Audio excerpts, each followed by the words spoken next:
Wa qala al-Mufaddil. Nepegah le salah sidro perawi hadis. Balagana sampai kepada kamu sabuh berita. Annahu bak sabuh urau nyona berita terubak kamu berita baurung dron. Dan menulis beritanya nino lang kitabnya yang hasil neparita li Imam Al-Ghazali. Annahu kila jamun dile bak masa Rasulullah nyo kisah kepada gedayo sebagai pengalaman ilmu kepada gedayo.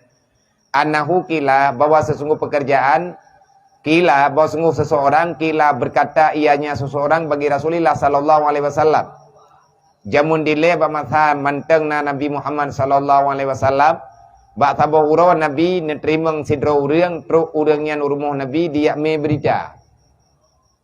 Berita yang geme le urang yang jak ba nabinya. Netayang le Rasulullah wate urangnya kamu rempok dengan Rasulullah. Ho nejak putra napakat netayang le Nabi. Ya Rasulullah lungjak badron napa lung nak pegah napa lung nak tanyang. Putra teman dron nak pegah balun dan dron nak tanyang. Anna fulanah tasumu Ramadan wa taqumul lail. Wa hiya sayatul khalqi tu'azzi jiranaha bilisaniha. Ya Rasulullah i kampung lung nyo cerita le urangnya. Nabi dengar cerita urangnya. Ya Rasulullah di kampung lung na tidro urinang ya Rasulullah hana uro yang hana kepuasa. Hari-hari dia berpuasa ya Rasulullah.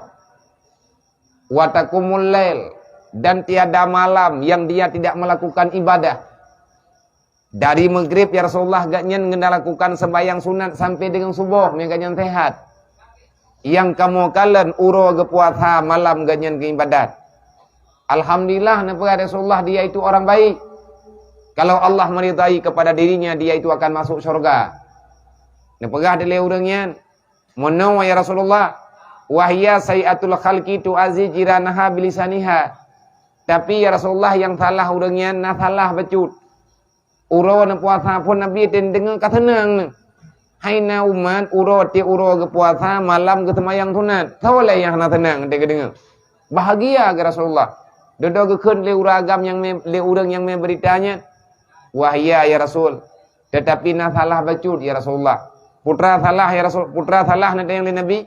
Sayatul khalqi, dia itu sangat buruk perangainya. Tu'azzi lisan, tu'azzi jiranaha bilisaniha. Tidak ada hari yang dia tidak menyakiti jiran dengan lisannya. Man babah ya Rasulullah, lagi pintu road. Lidah lagi anu nuru. Hana uro yang hana mantuk gob.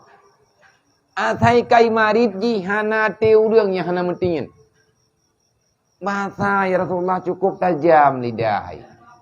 I puasa tiap uro di ibadat tengah-tengah malam ni beda.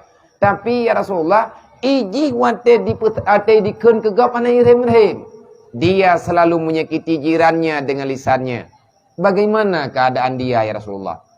Kipan urangnya? Ganyan naga puasa, ganyan naga ibadat, ganyan naga dempa-dempa. Tapi lidah ganyan tabe-tabe ke pesakit hati gop. Kiban ganyannya. Dia jawab oleh Nabi duduk. Tekabih dengar oleh Rasulullah. Faqala la khaira fi. Menyelaganyan kejadian batinangyan berarti sapuatan naiji. Hanagat berarti ji ada puasa uro malap. Hanagat berarti ji ada di ibadat siang dan malam. La khaira fiha. Tidak ada kebaikan bagi dia apapun. Wahia manihana kebaikan bagi ya Rasulullah. Nauzubillah. Nabi duduk baga. Wahia min ahlinnar. Dia sebenarnya adalah penghuni neraka. Berarti kan hana pat andalkan. Gepuasa hana uro yang hana gepuasa. Hana malamnya hana gesemayang sunat. Tapi lidah ganyan. Hana minit yang hana gesakiti urlaid. Nanti pada hari kiamat tidak ada satupun yang tinggal padanya. Bro ganyan putra, lisa sayatul lisan. Bro lisan. Lidah ganyan menyakiti perasaan ataupun macam-macam lah. Maka hingga uruk kiamat na'udzubillah akan menjadi penghuni neraka jahanam. Nyan ban kejadian bagi orang yang hana akhlakul karimah. Na'udzubillah summa na'udzubillah wallahu. Innallaha wa malaikatahu صلوا